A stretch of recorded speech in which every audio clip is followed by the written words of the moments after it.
Assalamualaikum warahmatullahi wabarakatuh. Waalaikumsalam warahmatullahi wabarakatuh. Bismillahi walhamdulillah. Wassalatu wassalamu ala sayyidina Rasulillah wa ala alihi wa sahbihi wa mawalah. La hawla wa la quwwata illa billah, amma ba'du. Saudara-saudara kaum muslimin yang berbahagia, di dalam kehidupan ini kita senantiasa mengambil iktibar, contoh dan teladan dari orang-orang sebelum kita. Itu sebabnya kepada baginda Nabi kita Muhammad sallallahu alaihi wasallam Allah Subhanahu wa taala menjelaskan cerita para nabi sebelum beliau dalam ayat "Tsumma naqussu 'alaika min amba'ir rusuli ma nusabbitu bihi fu'adak." Demikianlah kami ceritakan kepadamu wahai Muhammad sebagian dari kisah para rasul-rasul sebelum kamu yang dengan itu akan memperkuat hatimu, meneguhkan keyakinanmu dan memantapkan pendirianmu. Inilah manfaatnya belajar dari sejarah. Jadi jangankan kita, baginda Nabi sendiri pun oleh Allah Subhanahu wa taala diceritakan sejarah para nabi sebelum beliau yang dimusuhi oleh umatnya, yang dicaci maki oleh kaumnya, yang terusir dari kampung halamannya, bahkan sampai ada yang terbunuh oleh umatnya. Itu seluruhnya merupakan iktibar manusabbitu bihi fu'adak, untuk memantapkan langkahmu, meneguhkan keyakinanmu dan menguatkan pendirianmu menghadapi perjuangan ini. Sehubungan dengan itu, pada pertemuan kali ini Al-Fakir ingin menyampaikan satu cuplikan kecil dari kehidupan seorang sahabat utama baginda Nabi, yaitu Sayyidina Umar ibn al-Khattab radhiyallahu an. Beliau adalah Umar bin Khattab bin Nufail bin Abdul Uzza dari suku Quraisy, golongan Bani Adi. Perawakannya tinggi, kekar dan gagah, melambangkan sifatnya yang pemberani, tegas, dan tidak pernah kenal takut kepada siapapun. Sebelum mendapat hidayah, Umar bin Khattab termasuk orang yang berdiri di barisan orang-orang yang memusuhi umat Islam.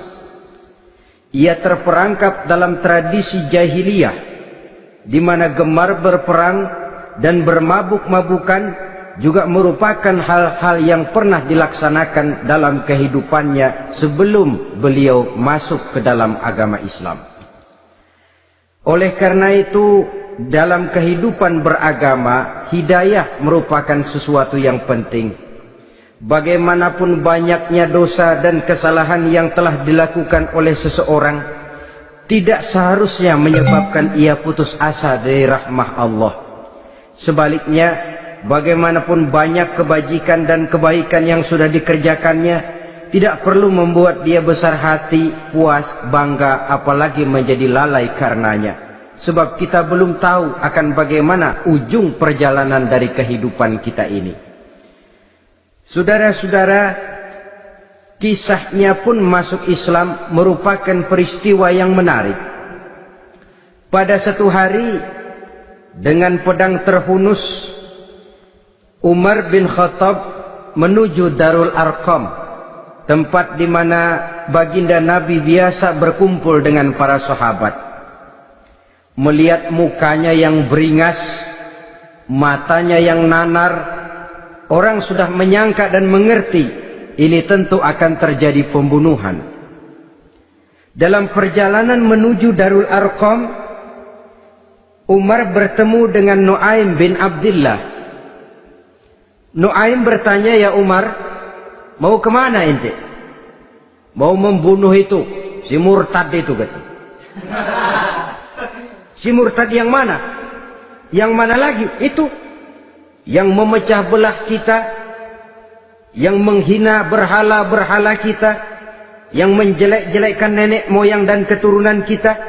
Siapa lagi kalau bukan Muhammad? Kata Nuaim Umar, nggak salah, tidak salah lagi. Salah Umar. Salah kenapa? Apa kamu nggak malu? Kamu mau pergi membunuh Muhammad, sementara adikmu sendiri Fatimah, dia sudah termasuk salah seorang pengikut Muhammad. Mendengar ini, muka yang memang tadinya sudah marah dan merah, tambah jadi kelabu. Bukan main mangkelnya Umar bin Khattab.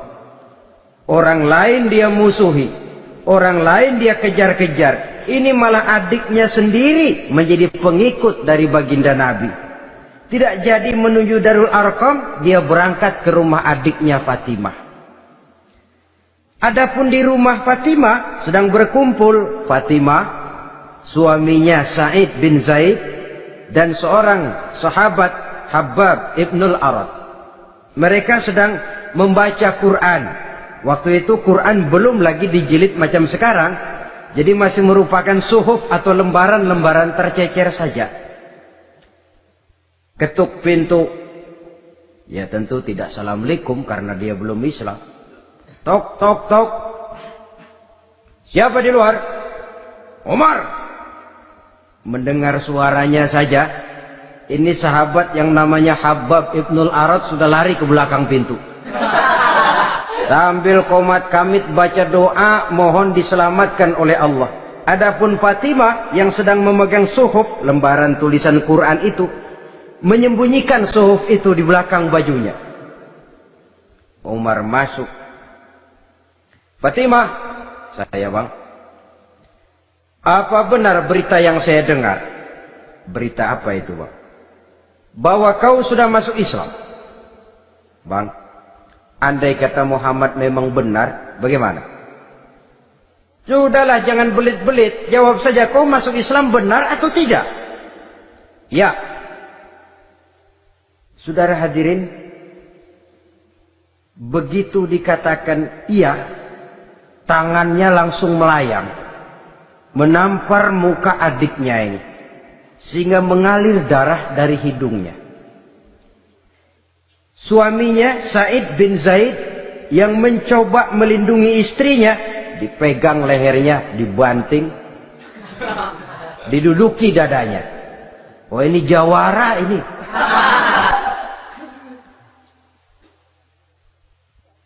Namun pada saat sedemikian, suara kebenaran terpantul dari mulut Fatimah, adik dari Umar bin Khattab ini. Umar, apakah engkau memukul orang yang bersaksi bahwa tidak ada Tuhan melainkan Allah dan Muhammad Rasulullah? Apakah engkau menganiaya seseorang yang terpanggil untuk mengikuti kebenaran? Manusia macam apa engkau, Umar?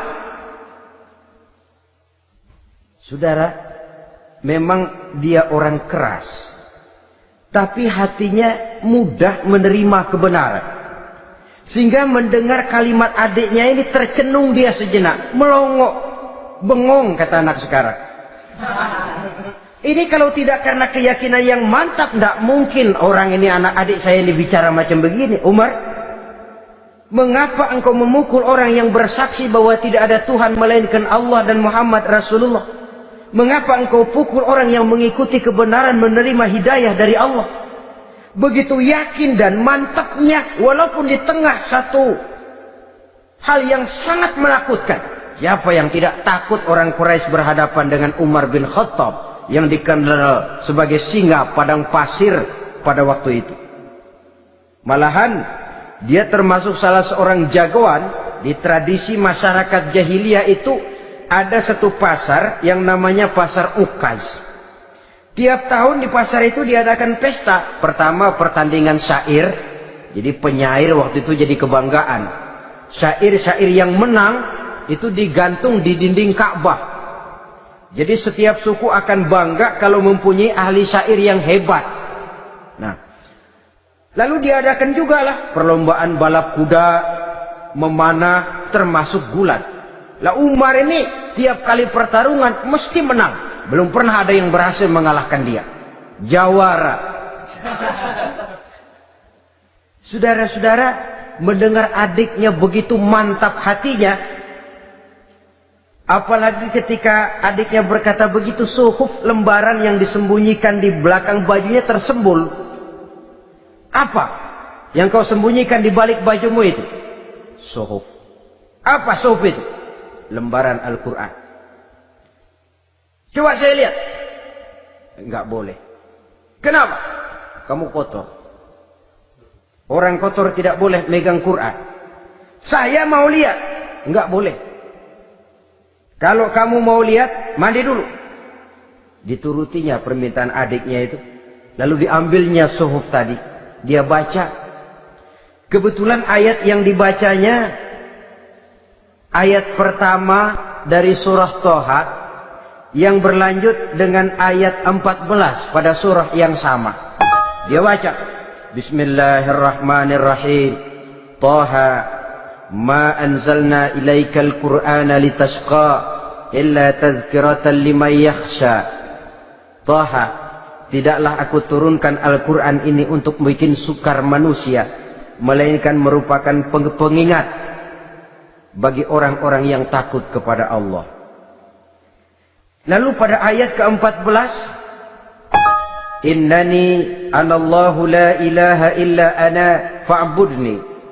Sesungguhnya akulah Allah, tidak ada Tuhan melainkan aku, maka hendaknya hanya kepadakulah kamu menyembah. Wa aqimis sholata li dzikri, dirikanlah salat untuk mengingat aku. Inna sa'ata atiyatun akadu ukhfiha litujza kullu nafsin ma tas'a. Sesungguhnya kiamat itu pasti akan datang, yang sengaja waktunya kami tidak beritahukan kepada kamu semua, untuk kami balas segala setiap orang tentang apa saja yang telah mereka lakukan dalam kehidupan di dunia ini. Setelah membaca ayat ini, gemetar tangannya. Ah, ini sih nggak main-main ini. Ini belum pernah saya baca ajaran semacam ini.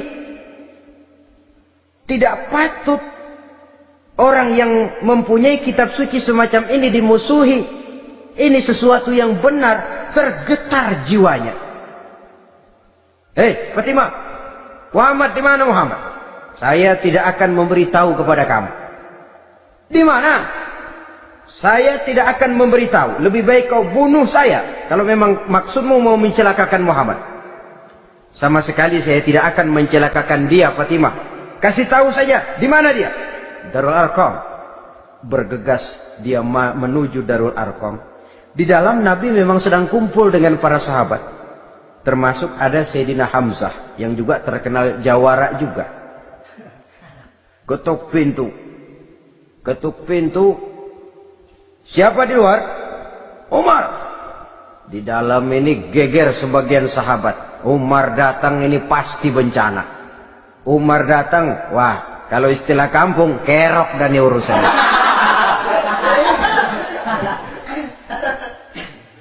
Tapi baginda Nabi menenangkan mereka. Tenang, mudah-mudahan ada hikmahnya.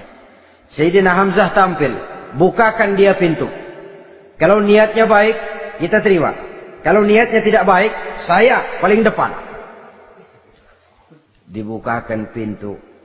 Begitu dibukakan pintu, Umar masuk merangkul baginda Nabi, kemudian dengan tersendat, Ashhadu an la ilaha illallah wa ashhadu annaka ya Muhammad Rasulullah. Saya bersaksi tidak ada Tuhan melainkan Allah, dan saya bersaksi bahwa engkau hai Muhammad adalah utusan Allah.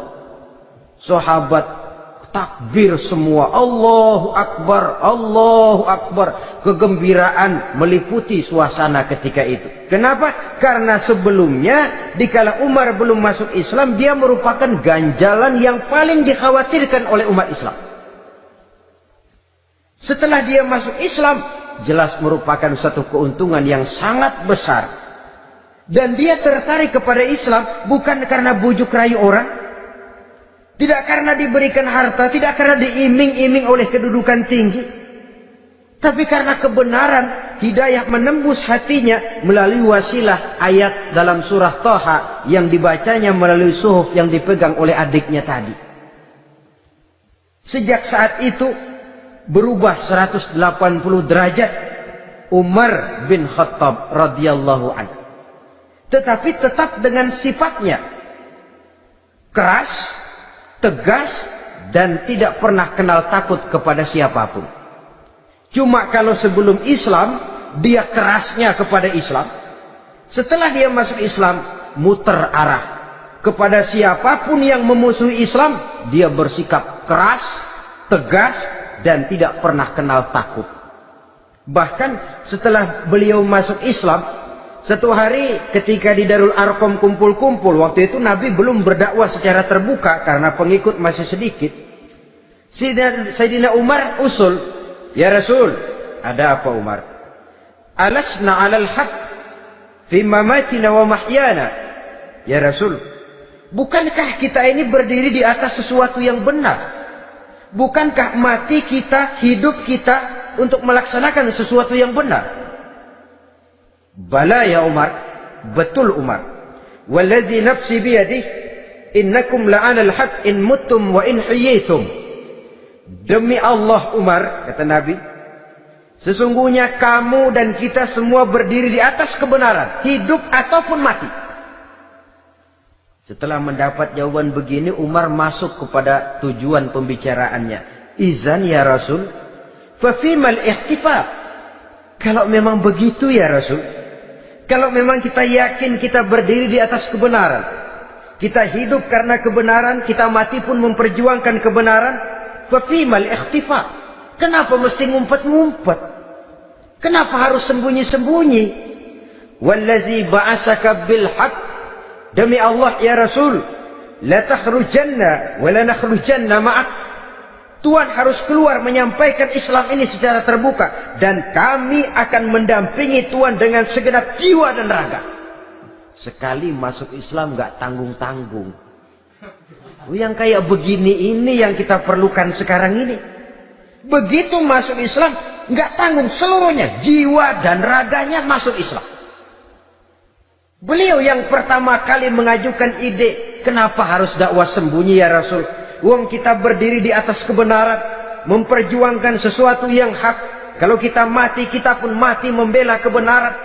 Kenapa mesti fafimal ikhtifa? Kenapa harus sembunyi-sembunyi? Mulai sekarang mari keluar ya Rasul, saya akan dampingi Tuhan, nyawa taruhannya. Saudara hadirin yang saya hormati,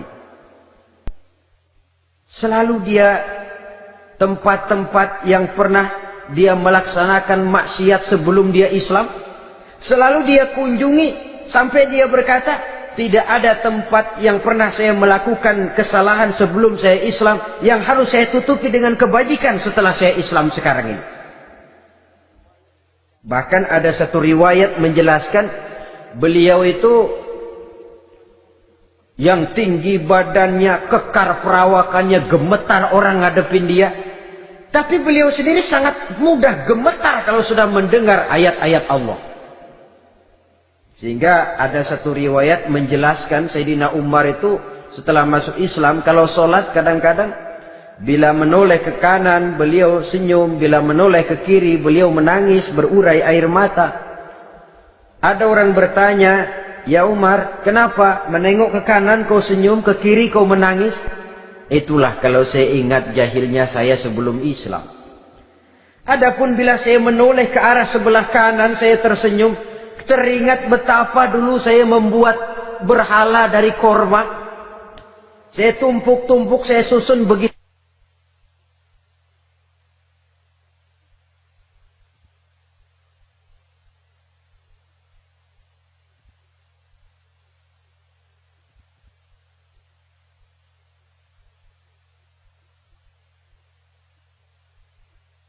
Itu rupa, setelah saya sembah saya makan itu korma. Gagah betul saya waktu itu, sampai Tuhan pun saya makan. Adapun kalau saya menoleh ke kiri teringat putri kesayangan saya yang terbawa oleh tradisi jahiliyah, takut menanggung aib, merasa malu mempunyai anak perempuan, sampai dia terkubur hidup-hidup. Berurai air mata saya mengingat semua itu. Padahal Nabi sudah memberikan jaminan. Sebab saudara, jangan lupa, orang kafir masuk Islam, dalam Islam itu dihitung dari bayi lagi. Dari nol, itulah untungnya. Jadi misalnya sudah 60 tahun, dari kecil sampai 60 tahun kafir. Umur 61 masuk Islam.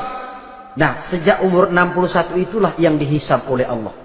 60 tahun ke bawah, gratis, bersih, pemutihan. Istimewa betul. Tapi jangan lalu diniatin, gua kafir aja. Nanti sudah tua-tua mau giliran mati baru Islam. Nah, itu diniatin lain. Ini yang karena faktor hidayah, saudara-saudara. Nah, cintanya kepada baginda Nabi luar biasa. Dalam setiap pertempuran beliau selalu di front terdepan.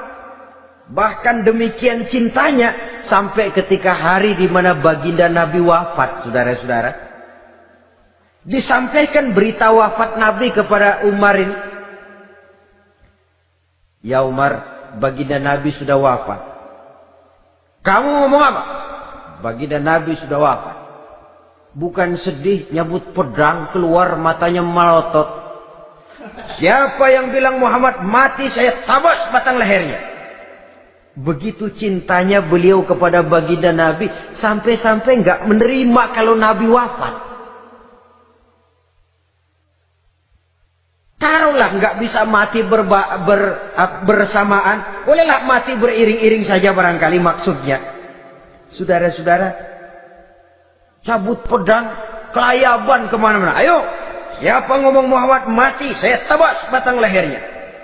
Sampai bertemu dengan Sayyidina Umar, Sayyidina Abu Bakar. Di tempat orang banyak, Sayyidina Abu Bakar yang bijaksana ini pidato. Ayuhan nas, man kana ya'budu Muhammadan fa inna Muhammadan qad mata wa man kana ya'budu Allah fa inna Allah hayyun la yamut. Wahai manusia, barang siapa yang menyembah Muhammad, maka Muhammad sudah mati. Tetapi barang siapa yang menyembah Allah, Allah akan hidup selamanya dan tidak akan pernah mati. Mendengar pidato ini, Sayyidina Umar sadar bahwa sebenarnya yang tidak bisa mati itu cuma Allah. Bagaimanapun agungnya baginda Nabi, besarnya baginda Nabi, tinggi akhlak budi pekertinya Nabi, cintanya beliau kepada Nabi, toh Nabi manusia dan manusia harus mati. Kemudian dibacakan surah Ali Imran ayat 144. Wa ma Muhammadun illa rasul qad khalat min qablihi rusul afa immata aw qutilan qalabtum ala aqabikum. Muhammad tidak lain daripada manusia, telah datang kepadanya rasul. Apakah jika ia mati engkau kembali menjadi murtad atau mundur ke belakang? Mendengar ayat ini dibacakan, Sayyidina Umar sadar, berurai air matanya, menangis dalam kesedihannya. Ini cintanya yang demikian tinggi kepada baginda Rasulullah sallallahu alaihi wasallam. Begitulah seluruh kesalahan yang dia lakukan pada saat sebelum dia masuk Islam, berusaha dia tutupi dan dia tebus dengan segala kebaikan, pengabdian, perbuatan soleh setelah dia masuk Islam. Sehingga diajarkan oleh baginda Nabi, ittaqillaha haitsu ma kunta wa atbi'i sayyi'atal hasanata tamhuha wa khaliqin nasa bi khuluqin hasanin. Bertakwalah kamu kepada Allah, kata Nabi, dimanapun saja kamu berada. Jadi takwa tidak kenal tempat. Dimanapun saja kamu berada, bertakwalah kepada Allah.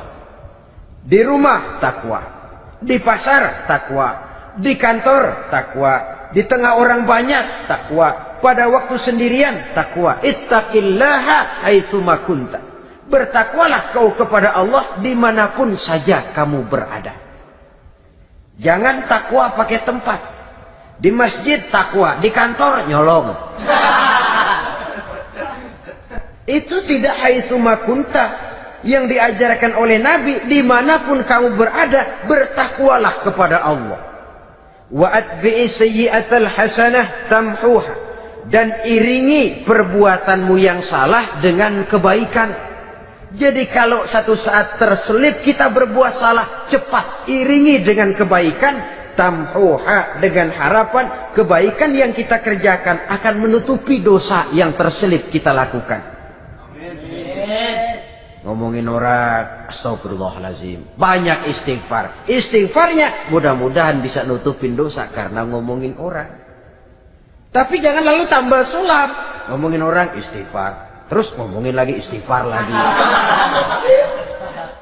Itu tentu tidak bisa dengan cara begitu. Barangkali terselip pernah mengambil harta orang tanpa alasan yang hak, imbangi dengan rajin sedekah misalnya. Barangkali pernah menyakiti hati orang, imbangi dengan perbuatan yang bisa menyenangkan hati orang lain. Itu namanya mengiringi perbuatan yang bersifat salah dengan kebajikan. Ini yang dilakukan oleh Sayyidina Umar. Setiap pelosok hampir dia datangi, tempat-tempat di mana dia pernah melakukan kesalahan sebelum Islam, di sana dia tegakkan kebajikan dan kebaikan. Kegagahannya, keperkasaannya, keberaniannya sepenuhnya bulat-bulat sudah diwakafkan untuk kepentingan Islam. Saudara hadirin yang saya hormati, diperlukan orang-orang yang punya keberanian macam Sayyidina Umar. Berani karena panggilan hidayah, bukan berani babi. Babi berani juga babi, cuman nyeruduk. Artinya berani yang tanpa pertimbangan. Berani yang tanpa pertimbangan pada akhirnya akan menyulitkan kita sendiri. Beliau gagah, beliau berani, beliau punya kekuatan, beliau punya wewenang, dan itu dimanfaatkannya untuk menjadi backing baginda Nabi kita Muhammad sallallahu alaihi wasallam. La takhrujanna wa la nakhrujanna ma'ak ya Rasul. Rasul, keluar, sampaikan dakwah secara terbuka. Saya akan mendampingi Tuhan. Jika ada yang ganggu Tuhan, saya paling depan. Backing yang mendampingi Rasul untuk menyampaikan risalah Islamiyah ini. Saudara hadirin yang saya hormati, wa khaliqin nasa bi khuluqin hasanin, kata Nabi. Dan pergaulilah manusia dengan akhlak yang baik. Karena dengan ini kau bisa mengambil hati orang. Dalam hadis lain katakan, innakum la tas'una an-nasa bi amwalikum walakin yas'uhum minkum bastul wajhi wa husnul khuluq. Kamu tidak akan bisa menyenangkan orang banyak dengan hartamu, tapi kamu bisa ambil hati mereka dengan budi pekerti yang luhur dan muka yang manis. Dengan harta belum tentu kita bisa menyenangkan semua orang. Tapi budi pekerti yang luhur, muka yang manis, itu yang akan bisa membuat kau menyenangkan orang banyak.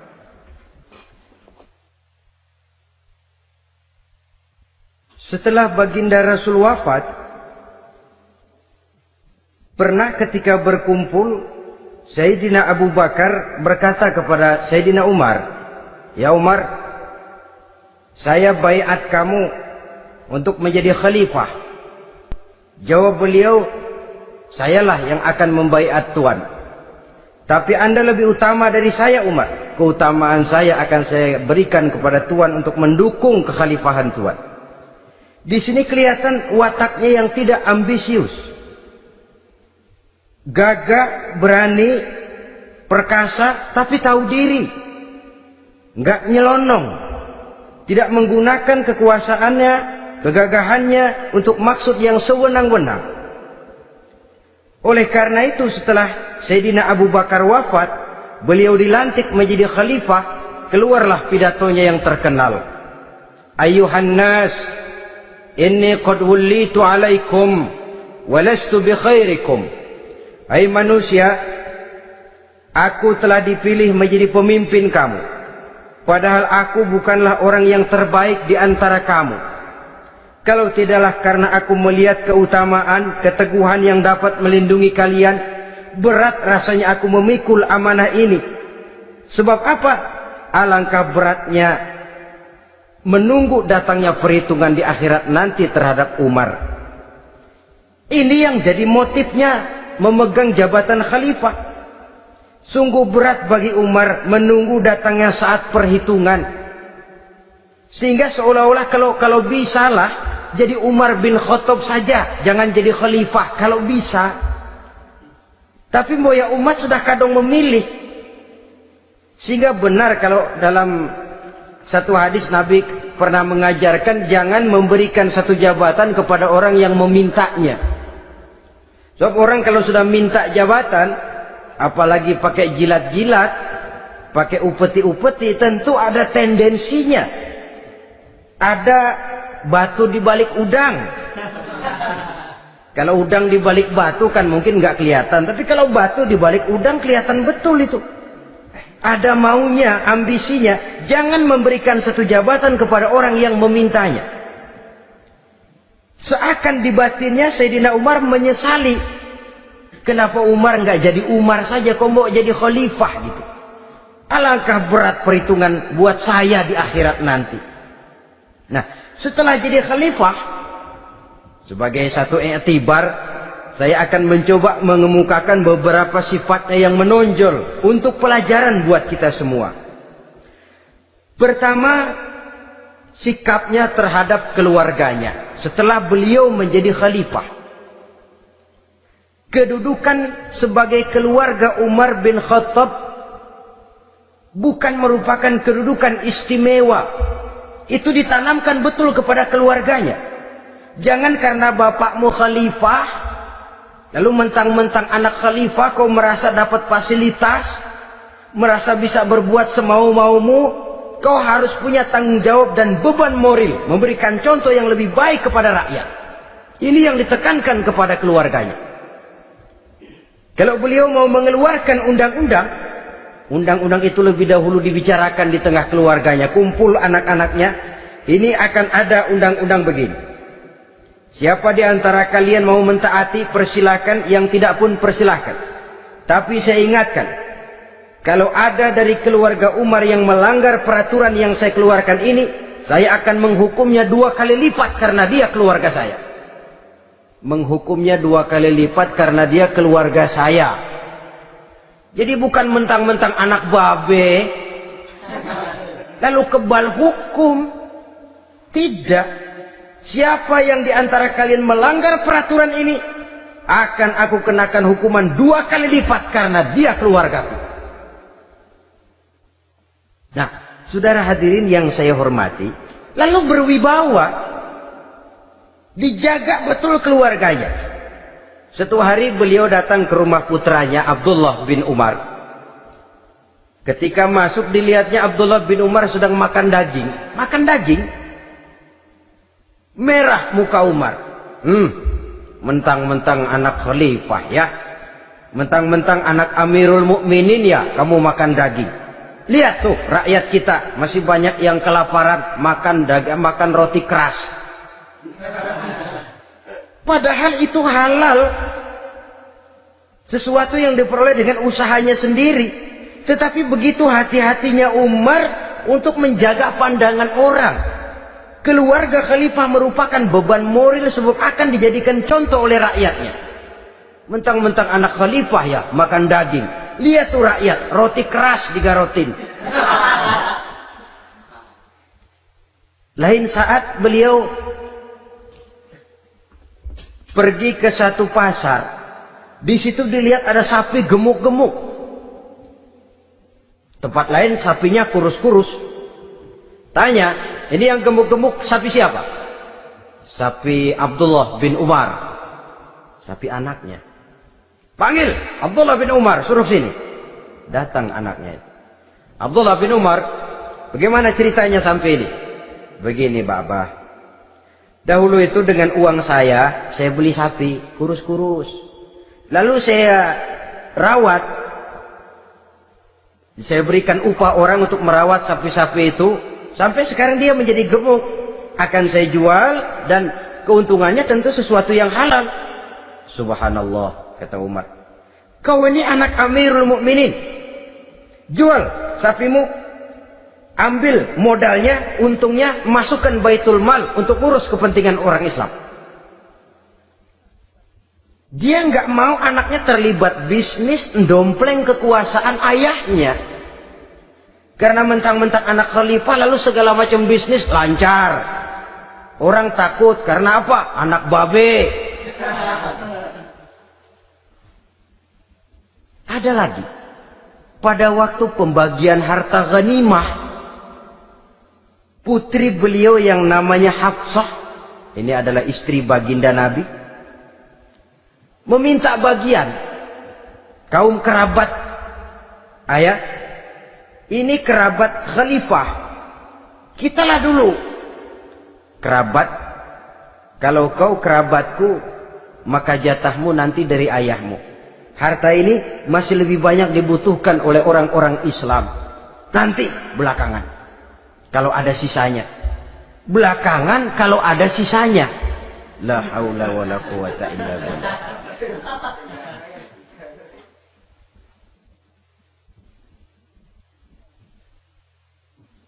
Saudara hadirin, itu terhadap keluarganya.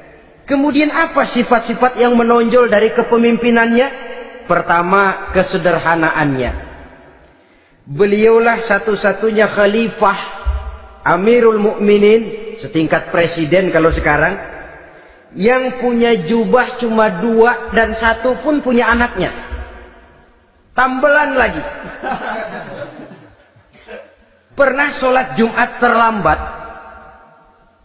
Beliau naik mimbar untuk khutbah, sebelumnya minta maaf dulu. Saudara-saudara, maaf saya terlambat nungguin baju kering.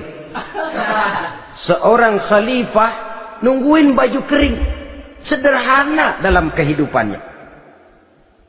Mari kita ambil satu cerita lagi. Pada waktu beliau jadi khalifah, yang diangkat jadi gubernur di Mesir adalah Amr bin As. Amr bin As hidupnya lebih mirip kaisar. Istananya besar, pakaiannya bagus-bagus. Nah, yang paling mengganggu pikiran Amr bin As, di sebelah istananya ini ada gubuk reot, kepunyaan orang Yahudi lagi. Ah, ini nggak pantas bener, masa di samping istana gubernur ada gubuk reot. Orang Yahudi lagi yang punya. Ini mesti, udah, bikin saja rencana, panggil dinas tata kota, bikin planning. Di sini mau dibangun masjid, proyek negara. Bikin gambarnya, susun anggarannya, tender. Saudara-saudara, si Yahudi yang punya gubuk reot dipanggil. Yahudi, ada apa, Pak? Kamu tahu nggak? Enggak. Iya, memang belum saya kasih tahu.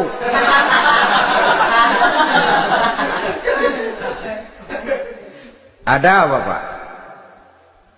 Itu kamu punya gubuk. Tahu? Kena proyek.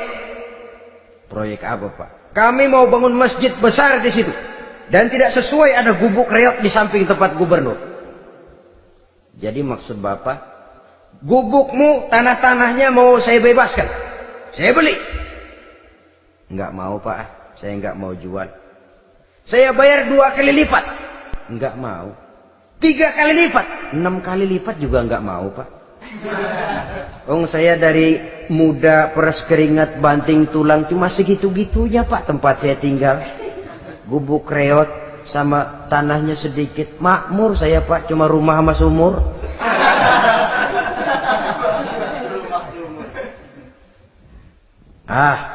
Ini Yahudi kelewatan juga. Akhirnya turun perintah, sudah, kalau dia nggak mau dibebaskan, gusur saja, tarik, ambil bulldozer. Digusur. Yahudi ini berurai air matanya. Aduh, begini jadi rakyat kecil, udah jatuh ketiban ember lagi. Tapi pikir-pikir Amr bin As kan bukan yang paling atas. Dia kan cuma pejabat, masih ada atasannya lagi. Lapor lapor. Yahudi ini berangkat ke Madinah. Bayangkan dari Mesir ke Madinah. Jalan. Di sepanjang jalan dia pikir membanding-banding. Kalau gubernurnya saja istananya begitu mewah, apalagi khalifahnya. Kalau gubernurnya galak main gusur, apalagi khalifahnya. Dan saya bukan orang Islam, apa dia lemin ngadu? Apa dapat tanggapan? Berangkat dia sambil harap-harap cemas. Sampai di pintu kota Madinah, dia temui orang lagi tidur di bawah pohon korma. Selamat siang Pak. Ada apa? Pak. Apa? Mau lapor. Lapor apa? Bapak tahu Khalifah Umar bin Khattab? Tahu? Istananya di mana Pak? Istananya di atas lumpur. Di atas lumpur. Di atas lumpur. Pengawalnya banyak Pak. Banyak. Siapa Pak? Yatim piatu, janda-janda tua, orang-orang miskin, orang-orang lemah, itu pengawalnya. Pakaian kebesarannya apa sutra apa Pak? Pakaian kebesarannya malu dan takwa. Saya nggak ngerti Pak. Itulah Umar bin Khattab. Lalu orangnya sekarang di mana Pak? Di depan ente. Rupanya yang dia tanya itulah orangnya. Gemeter Yahudi ini, keringat bercucuran. Coba, istananya di atas lumpur.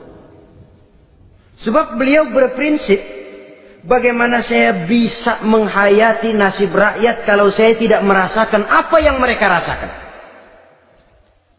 Bagaimana saya nggak bisa tahu sakitnya lapar kalau saya belum pernah kelaparan? Itu prinsipnya. Istananya di atas lumpur. Para pengawalnya yatim piatu, janda-janda tua, orang-orang miskin, orang-orang lemah dan tidak mampu. Dan pakaian kebesarannya malu dan takwa. Kamu dari mana? Dari Mesir Pak. Ada apa? Mau laporan gubernur Bapak di Mesir yang namanya Amr bin As. Kenapa? Main gusur aja Pak. Ceritanya?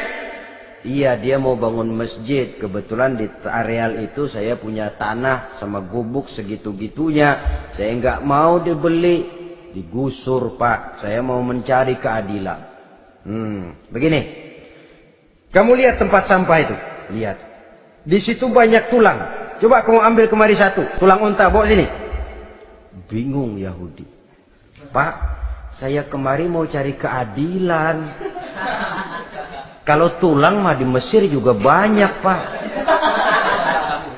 Sudahlah, pokoknya kau ambil saja tulang itu. Dicoker-coker dapat dikasih. Tulang itu digaris lurus oleh Sidina Umar dengan ujung pedang. Red. Nah, nih, kau bawa kepada Amr bin As. Makin bingung itu Yahudi. Suruh bawa tulang cuman digaris. Nanti saya ngomong apa Pak? Sudahlah, kasih saja. Pulang dia. Sampai di Mesir. Tuan Gubernur, ada apa? Saya baru menghadap khalifah. Kemudian beliau sampaikan ini, dikasih tulang. Amr bin As melihat tulang ada goresan lurus dengan ujung pedang, gemetar. Badannya keluar keringat dingin. Panggil kepala proyek. Proyek batal. Masjid nggak jadi didiriin. Itu gubuk Yahudi diriin lagi. Ini Yahudi makin bengong. Ini gubernur dapat tulang doang segitu takutnya.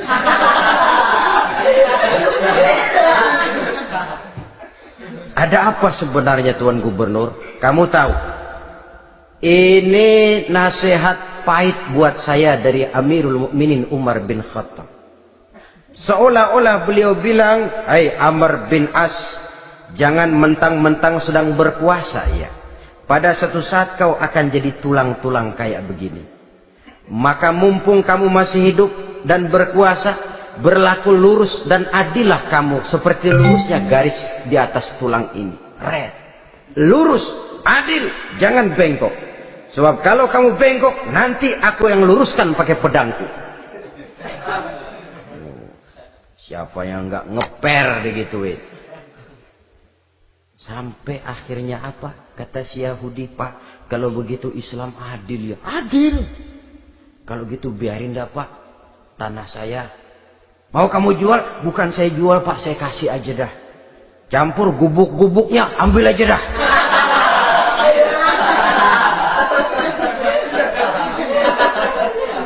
Masuk Islam si Yahudi ini oleh karena keadilan dari Umar bin Khattab.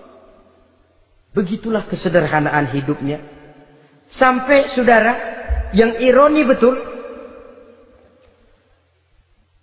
pernah Utsman bin Affan, Ali bin Abi Thalib, Thalhah dan Zubair kumpul mendengar berita bahwa Sayyidina Umar ini punya hutang. Bayangkan, seorang khalifah untuk melangsungkan hidupnya sampai punya hutang. Padahal Baitul Mal di bawah kekuasaannya. Berunding Utsman, Ali, Thalhah, Zubair. Kalau kita langsung ngomong sama Umar nggak enak dong, dia nggak bakalan terima. Lewat putrinya aja, Hafsah deh. Baik. Hafsah ngomong sama Umar, Abah, kenapa? Bagaimana kalau honor Abah ditambah, ditingkatkan supaya hutang bisa ketutup? Hafsah, saya Abah. Siapa yang nyuruh kamu ngomong begitu? Enggak ada. Ada. Saya tahu ada ini. Kalau nggak ada, kamu nggak mungkin ngomong begitu. Tapi orangnya kalau saya tuntut, mereka mungkin nggak mau. Sekarang saya mau tanya Hafsah, kau kan istri Rasul, betul? Nah, saya mau tanya, suamimu makanannya apa? Daging? Bukan. Roti. Tempat tidurnya kasur empuk? Bukan. Kain kasar yang kalau musim panas kami bentangkan, kalau musim dingin separuh buat tidur, separuh buat selimut. Pakaian yang dibelikan untukmu berapa banyaknya? Cuma 2. Nah, itu guru saya, orang yang paling saya cintai, dan itu yang saya ikuti.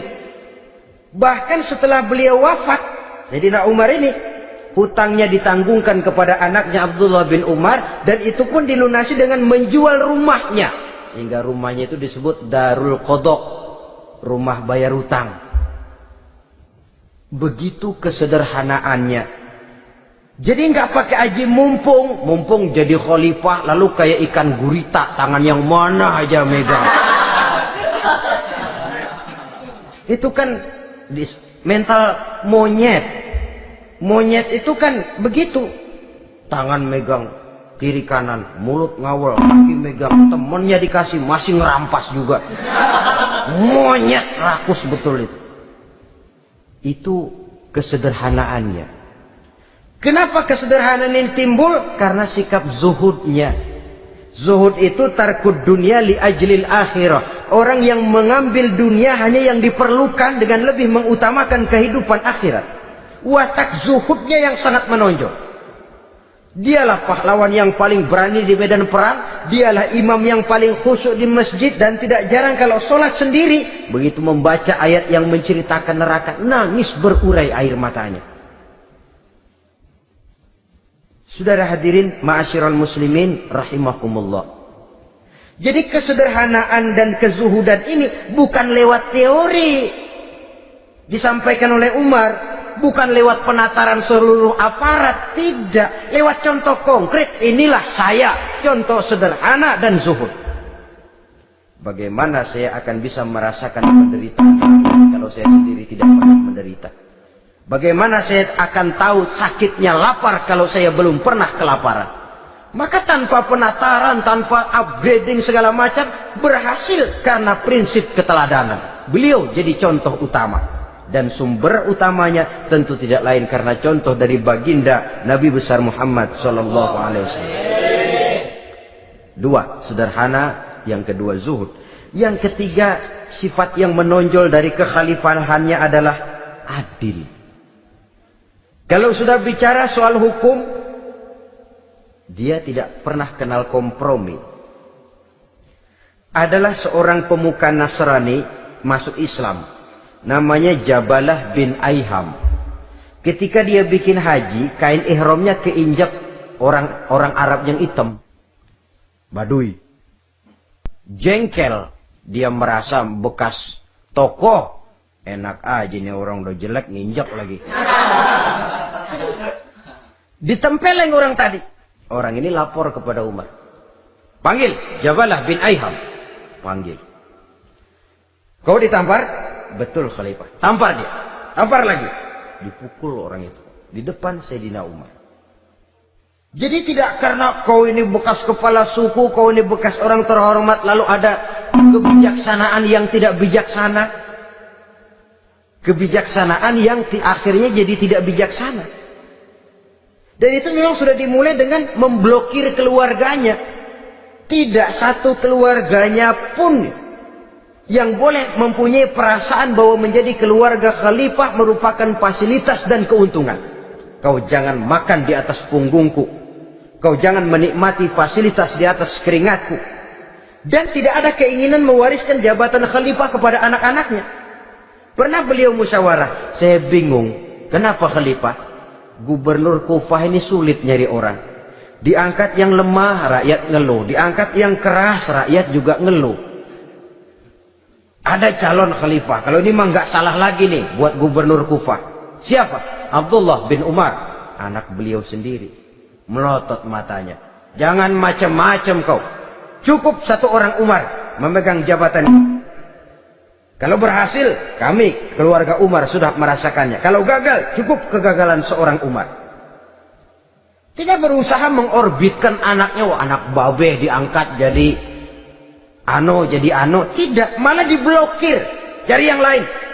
Tapi Abdullah bin Umar cukup syarat ya khalifah, dia orang bertakwa dan soleh. Yang takwa dan soleh bukan cuma anak Umar, anak orang lain juga banyak yang takwa dan soleh. Itu prinsipnya. Sehingga ketegasannya ini membuat orang jadi sungkan. Dan tidak seorang pun berani kirim-kirim upeti hadiah. Pernah itu ada pejabat dari Azerbaijan kirim makanan, kue, mending apa? Kue. Gitu dicicipi enak. Enak juga ya kue ini. Enak khalifah.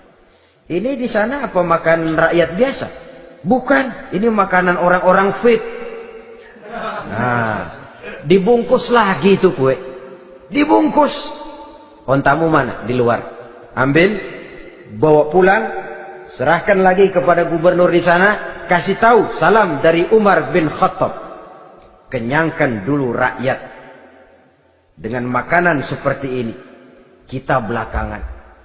Jadi kalau rakyat lapar, saya orang pertama yang akan merasakan kelaparan. Tapi kalau rakyat makmur, biarlah saya menjadi orang terakhir yang kenyang. Kan bagus prinsip itu. Jikalau rakyat kelaparan, saya akan jadi orang pertama yang merasakan lapar. Tapi kalau rakyat makmur, biar saya jadi orang terakhir yang kenyang. Jangan dibalik. Pada saat rakyat kelaparan, dia kekenyangan. Dan selanjutnya, sikap keadilannya ini, saudara-saudara, menyebabkan hukum lalu jadi berwibawa. Pernah beliau jalan-jalan di lorong kota Madinah, di tempat yang namanya Harah bersama Aslam. Ada ibu-ibu, anaknya nangis, lapar ma, sabar dikit lagi matang katanya. Emang tuh ibu lagi ngerebus, bunyi air ngegulak, luguk. Umar lihati dari jauh, belum juga matang. Nih anak dari nangis, lapar, sampai capek nangis, sampai tidur. Anak tidur, Umar samperin, Bu, emang masak apa sih kok nggak bisa matang? Saya nggak masak apa-apa Tuhan.